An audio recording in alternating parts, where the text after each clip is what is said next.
ভোটের মাঠে নানা ডামাডোলের মাঝে নানা ঘটনার মাঝে আমাদের আজকের আয়োজন ভোটের রাজনীতিতে আপনাদের আমন্ত্রণ জানাচ্ছি। আপনাদের সাথে আছে আমি সাজেদা সুটি। অনুষ্ঠানটি দেখছেন ফার্ম ফিশ সৌজন্যে। আমাদের আজকের অতিথি ডক্টর সাইফুল আলম চৌধুরী। কেমন আছেন? ভালো, আপনি ভালো আছেন? জি ভালো আছি। কেমন দেখছেন ভোটের মাঠ? এই যে প্রচারণা ঠিক দিকে কি এগোচ্ছে ভোটের রাজনীতিতে বা ভোটের মাঠে? কি এগুলোই খুবই স্বাভাবিক ঘটনা, নাকি আমাদের আরেকটু ভালো পরিস্থিতি তৈরি করা যেত? এখানে দুটো আপনার প্রশ্নের দুটো পার্ট, একটা হচ্ছে আসলে এটা স্বাভাবিক কিনা, একটা হচ্ছে আপনাকে আরো আরো তার মানে আপনার প্রশ্নের মধ্যে একটা সন্দেহ আছে যে একটা অস্বাভাবিকতা রয়ে গেছে কিনা। হ্যাঁ, একটা জিনিস অনেকে বলতে পারেন যে হ্যাঁ, যেই যে নির্বাচন সেটা একটা সন্দেহ ছিল, আদৌ হবে কি হবে না, হচ্ছে কি হবে না। এখনো পর্যন্ত যতই আমরা বলি না কেন, আপনি চায়ের দোকানে বা রাস্তাঘাটে মানুষের আলোচনায় এখনো দেখবেন যে আদৌ আসলে ভোটটা 12 তারিখ হবে কিনা বা হলে আমি দিতে পারবো কিনা, এটা নিয়ে একটা সন্দেহ আছে। এই পর্যায়ে এসে এই আলোচনাটা সেটা আসলে খুবই, এটা অনেকগুলো প্রধান যে কারণটা যেটা নিয়ে আসলে এই যে এখনো ভোটের মাঠে যে কেওয়াজ, সেটা হচ্ছে আমি বলবো যে যারা নির্বাচনের ঘোষণা দিয়েছেন, আয়োজন করছেন অন্তর্বর্তী সরকারের মধ্যে এক ধরনের অস্থিরতা এই নির্বাচনের ডেট থেকেই। সেই আমরা শুনছিলাম যে ডিসেম্বরে হবে, ডিসেম্বর না ফেব্রুয়ারি না এপ্রিল, জুন না মার্চ, নানান ধরনের। তারপরে এটা না হলে নির্বাচন হবে না, এটা এই সনদ না হলে নির্বাচন হবে না, অমুক যাবে না। এখন আবার যারা ধরেন যারা জুলাই সনদ স্বাক্ষর করেনি তারাই সবচেয়ে জুলাই সনদের প্রচারক। এরকম নানান ধরনের এমবিগুইটি রয়ে গেছে। মানে আপনি নিশ্চিত না, শুধু এটা না, আমি বলবো যে আপনি দেখেন কেয়ারটেকার, আপনি ইন্টারিম গভর্নমেন্টে দেখেন, প্রথম যদি জুলাই ঘোষণা ধরেন, জুলাই ঘোষণা এনসিপি বা বৈষম্য বিরোধী ছাত্র আন্দোলন তারা ঘোষণা করার কথা ছিল ইয়া থেকে, শহীদ মিনার থেকে। সেখানে না, সরকার আমরা ঘোষণা করব, আবার যেটা ঘোষণা করলো সেটা তারা মানলই না। দেখেন, তারপরে ধরেন আওয়ামী লীগের ব্যান, সরকার সকালে বললো আওয়ামী লীগকে ব্যান করবো না, বিকেলে বললো আওয়ামী লীগকে ব্যান করবো। একটা অস্থিরতা। সরকার বিদেশি গেস্ট আসলো, তাদেরকে বললো, মন্ত্রীরা আসলো, তাদের বললো না, সরকার কোনো ভাবছে না। আচ্ছা, তারপরে দেখেন আপনি জুলাই সনদ, এত বড় একটা জুলাই সনদ আপনি করতে যাচ্ছেন, সেইটা সনদ যেদিন ঘোষণা করবেন সেদিন একজন রাজনৈতিক নেতা ফেসবুকে স্ট্যাটাস দিলেন, সেই দিনই আপনি রাতারাতি এটা চেঞ্জ করে ফেললেন। আবার যাদের আন্দোলনের কারণে আপনি করলেন তারাই সেই জুলাই সনদে স্বাক্ষর করলো না। তার মানে শুধু একটা পয়েন্টে না, আপনি দেখবেন যে প্রতিটা গুরুত্বপূর্ণ পয়েন্টে, ঐক্যমত্য কমিশন সবগুলো গুরুত্বপূর্ণ পয়েন্টে আপনি সরকারের মধ্যে এক ধরনের অনিশ্চয়তা, এম্বিগুইটি বলেন, অস্থিরতা, সব কিছু আছে। এবং ফাইনাল কাউন্টডাউন হচ্ছে ইলেকশন। ফলে এটা শুধুমাত্র যে ইলেকশনের ক্ষেত্রে অস্থিরতা তা না, সরকারের প্রতিটা গুরুত্বপূর্ণ সিদ্ধান্তে, একবার বড় বড় রাষ্ট্রপতির পদত্যাগের কথা আপনার মনে আছে কিনা, আন্দোলন হচ্ছে হবে, চলেই যাচ্ছিলেন, পত্রিকায় হেডলাইন হয়েছে তার চলে যাওয়ার ক্ষেত্র প্রস্তুত, পরে সরকার পিছু টান দিলেন। হ্যাঁ, সো এরকম সরকারের আইন উপদেষ্টা ঘোষণা করলেন উনি মিথ্যাচার করেছেন, পরে দেখলাম যে আমরা না। ফলে একটা ঘটনার আমি অলরেডি 4টা বললাম, এখন অনেকগুলো আছে। তারপরে বড় যে অস্থিরতার জায়গাটা যে আমরা যেটা এখন দেখছি, সেইটা তো আসলে বড় দুই দলের সংঘর্ষ।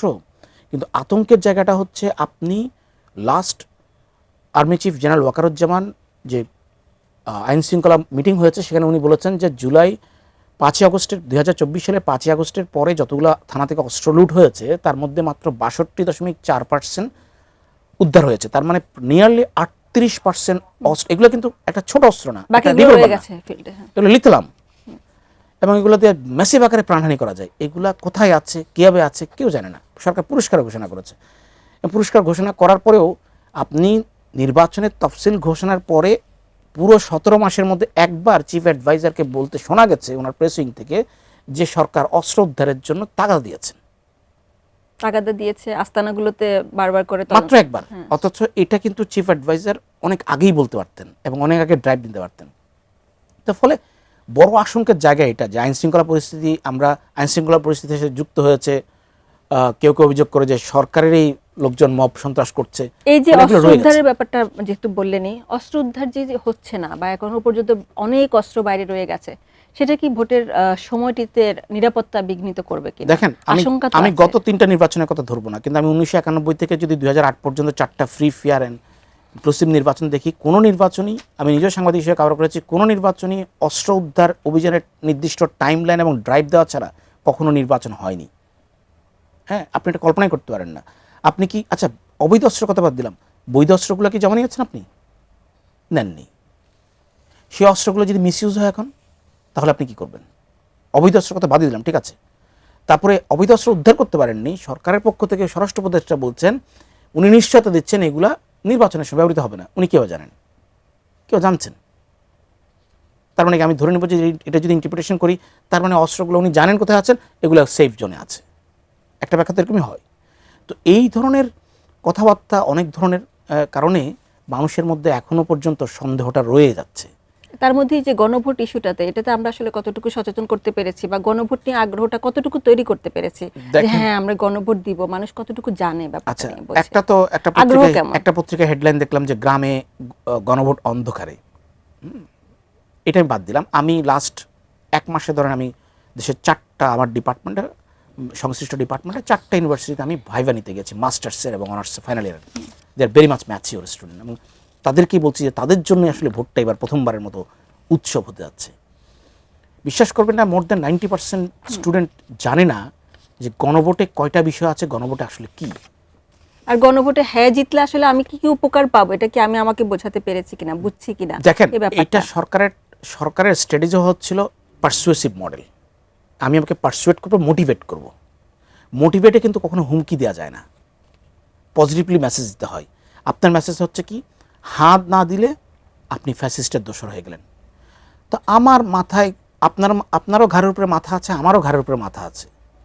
আমিও কর্ম করে খাই, আপনিও কর্ম করে খান, বিচার বুদ্ধি সবারই আছে। আপনি আমাকে কীভাবে এই ট্যাগটা দিচ্ছেন যে আমি যদি না ভোট দিই তাহলে আমি, তারপরে আপনি কোন মডেলে করছেন? আমি যদি বলি যে ইন্টারন্যাশনাল রেফারেন্ডাম যে পলিসি আছে সেটা হচ্ছে ভেনিস কমিশন সবচেয়ে মানে সবাই মেনে চলে। সেই ভেনিস কমিশনে স্পেসিফিকলি বলা আছে যে আপনি জনগণকে ফোর্স করতে পারেন না গণভোটে, আপনি জনগণের জন্য কোনো পক্ষ নিতে পারেন না। আপনি তো একটা সনদ তৈরি করেছেন, হোয়াট এভার, এটা 84 থাকুক, আপনি 49টা হোক, যেটাই হোক। এখন আমি জনগণ, আপনি যেহেতু জনগণের কাছে যাচ্ছেন, তাহলে আপনার জনগণকে ফোর্স করছেন কেন? এটা তো বিরাট প্রশ্ন দেখা দিয়েছে অলরেডি। আবার বলছেন আপনি সরকারি কর্মকর্তা কর্মচারীরা প্রচার চালাতে হবে। কী হবে? 1979 সালের যদি আমি সরকারি কর্মচারী বিধি ধরি, তার আর্টিকেল 25-এ স্পেসিফিকলি বলা আছে পলিটিক্স এবং ইলেকশনে কোনো জায়গায় কোনো সরকারি কর্মচারী পক্ষ নিতে পারবে না। এটা ইম্পসিবল। আপনার মনে আছে কি না, রাতের ভোট, দিনের ভোট, হোয়াট এভার, 24-18-তে চাকরি দায়িত্ব পালন করার জন্য অনেকগুলো ডিসির চাকরি চলে গিয়েছিল। কেন তারা বাধ্য হয়েছিল? কারণটা হচ্ছে ইয়াতেই আছে যে নির্বাচন কমিশনের আইনে যদি আপনি নির্বাচন কমিশনের যখন তফসিল ঘোষণা হবে তখন সব পুরো প্রশাসন নির্বাচন কমিশনের অধীনে চলে যাবে। যদি আপনি সরকারি কর্মকর্তা হিসেবে নির্বাচন কমিশনের অর্ডার না মানেন তাহলে 1 বছরের জেল এবং 5,000 টাকা জরিমানা হতে পারে। সেজন্য অনেকে বাধ্য হয়েছিল হয়তো, অথবা কেউ উইলিংলি গেছে।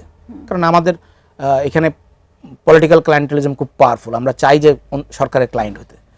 সো হোয়াট এভার, গণভোট নিয়ে এখন যা কিছু হচ্ছে এটা আসলে পজিটিভলি আমরা যতই ধরি না কেন, আসলে আইন অনুযায়ী বা নিয়ম অনুযায়ী যদি ছাঁচে ফেলি তাহলে কিছুটা হয়। আমার ধারণা সরকারের কাছে কোনো সার্ভে নাই। আর গণভোটে হ্যাঁ জিতলে আমরা কি পাচ্ছি, না জিতলে কি পাচ্ছি, আপনার কাছে কি মনে হয়? 12 তারিখের পরে আমি হানা নিয়ে অরিড না, কারণ হচ্ছে সংস্কার একটা চলমান প্রক্রিয়া, এটা আপনি স্বীকার করেন না করেন। আজকে আপনি 100টা সংস্কার করে গেলেন, কালকে কোনো একটা প্রয়োজনে, বিশেষ প্রয়োজনে আমার মনে হবে যে 100টার মধ্যে 50টা আমি ফেলে দিব, নতুন 50টা সিদ্ধান্ত বদলানো দরকার হতে পারে। আমি অরিড হচ্ছে গণভোটে যদি না হয় তাহলে তত্ত্বাবধায়ক সরকারের কি হবে? কারণ নভেম্বরে তত্ত্বাবধায়ক সরকার ওই সংশোধনীটা আদালত রিস্টোর করেছে।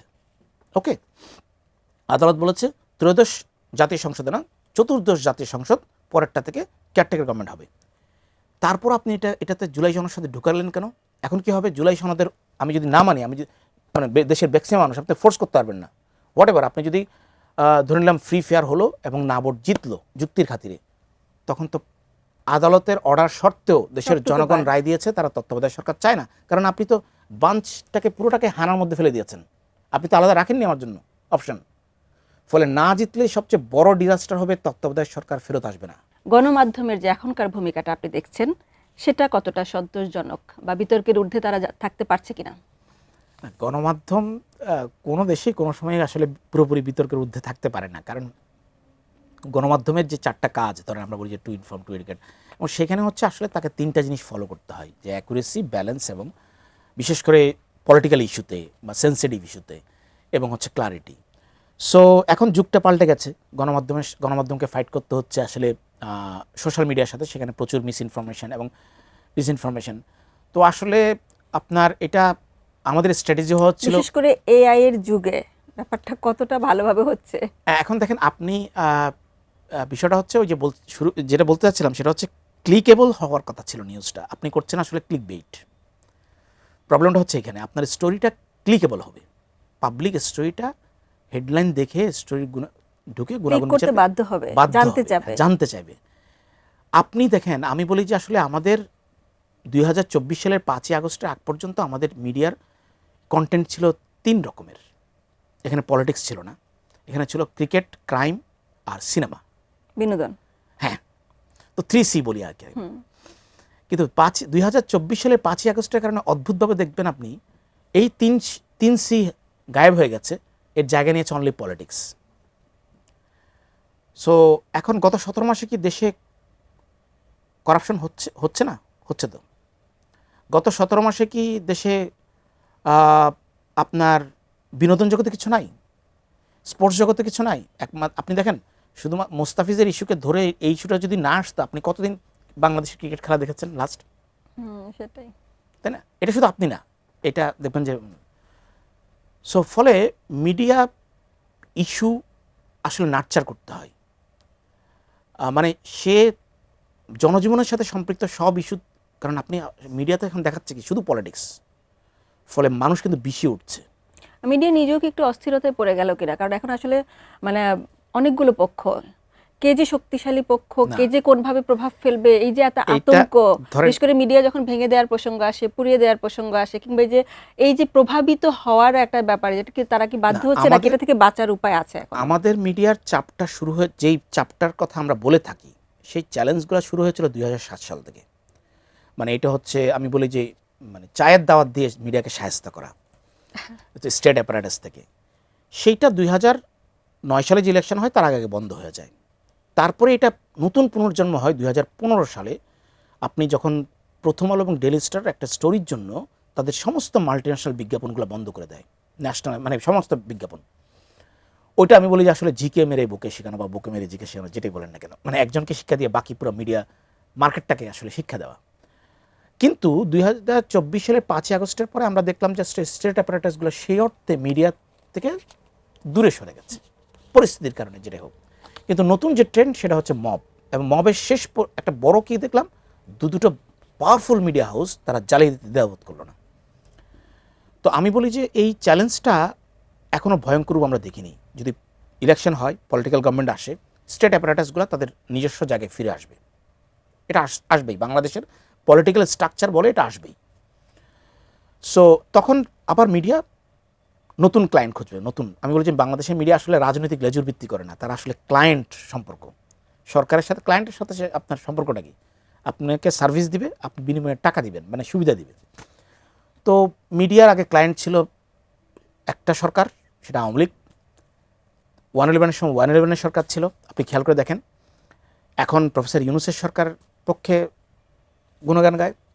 আপনি দেখেন যে মিডিয়া রাতারাতি হাই প্রোফাইল সম্পাদকরা কীভাবে বলে যে মানে মানে দুটো দিন না দেখে, 2 সপ্তাহ না দেখে কেয়ারটেকার ইন্টারিম গভর্নমেন্ট আসলো যে এটাই বাংলাদেশের একমাত্র কি মিডিয়া বান্ধব সরকার, এবং আমরা এটা 3 বছর চাই। সম্পাদকরা দেখা করে বলেছেন ওপেন প্রেসের সামনে। রাতারাতি দেখলো যে না, আসলে মিডিয়া বান্ধব কী অর্থ বুঝে গেছে।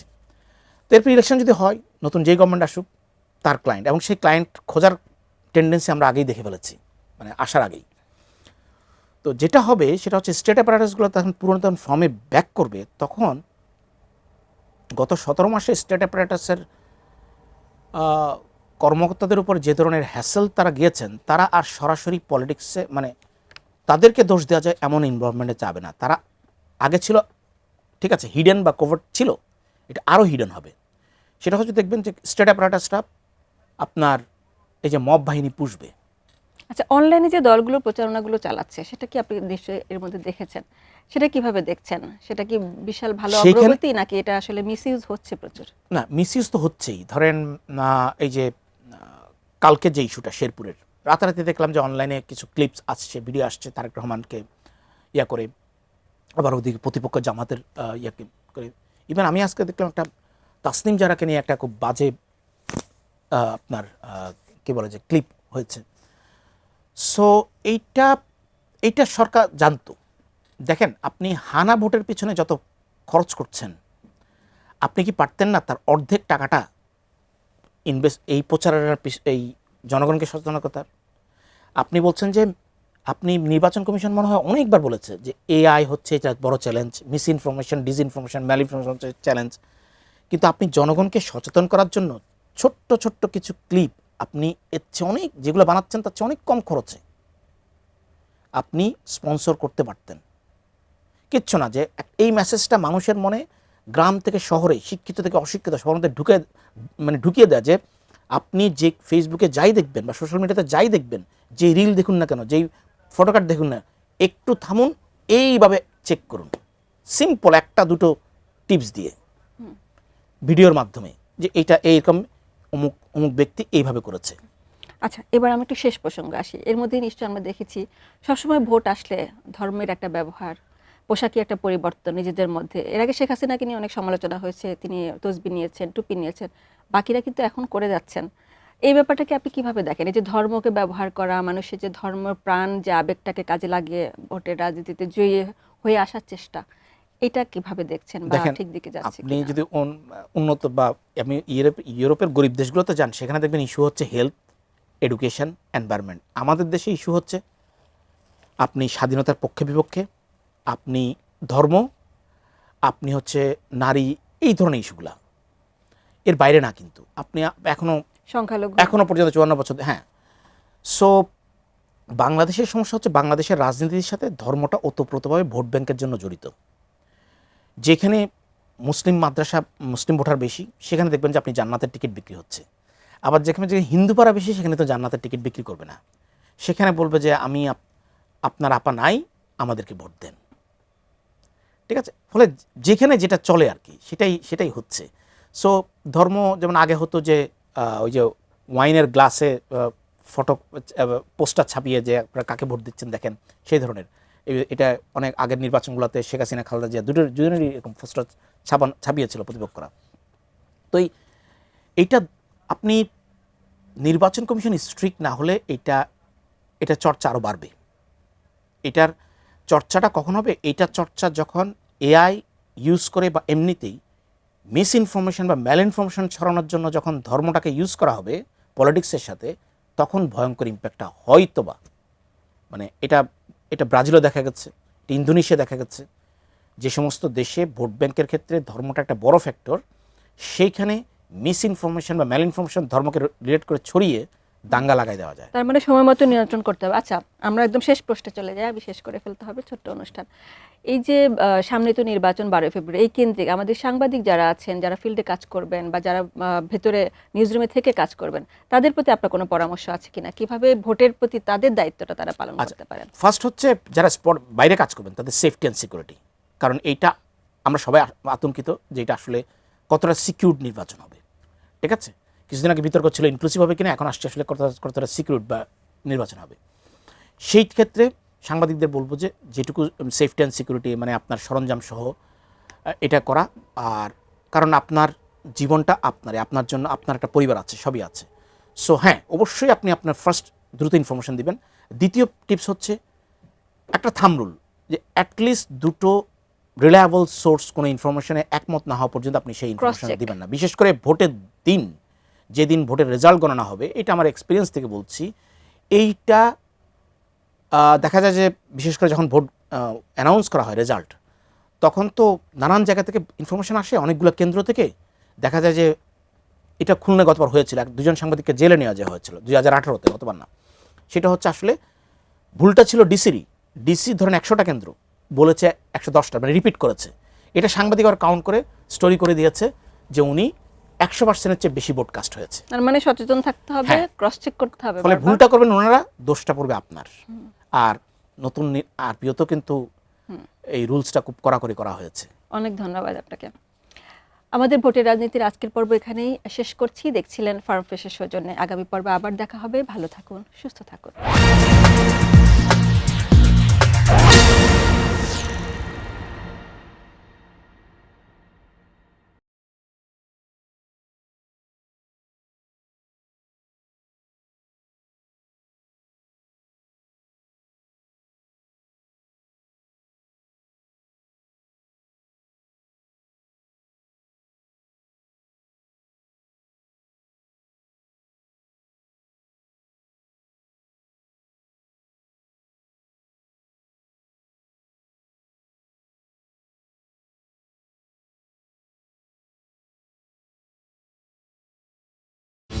আমার কাছে এটাই বেস্ট, কারণ ফার্ম ফ্রেশ খাওয়া যায় যখন খুশি। ফার্ম ফ্রেশ UHT মিল্ক, যখন খুশি যেখানে খুশি।